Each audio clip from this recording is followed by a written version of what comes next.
Hello everyone, welcome back to TechTube. In today's video, I'm gonna show you how to verify your Discord ID.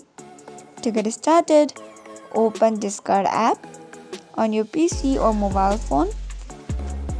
Once you're on the app, you will see this type of interface on your screen.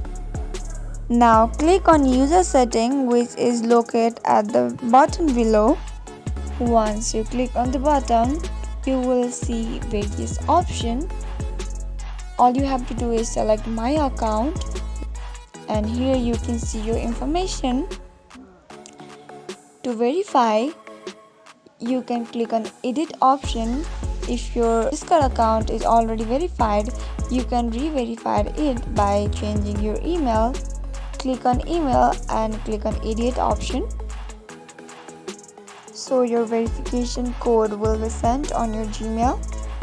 Simply check your email and add your verification code and verify it easily.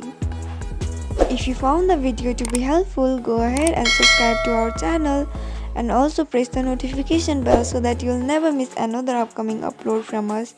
I'll see you again in next video. Goodbye till then.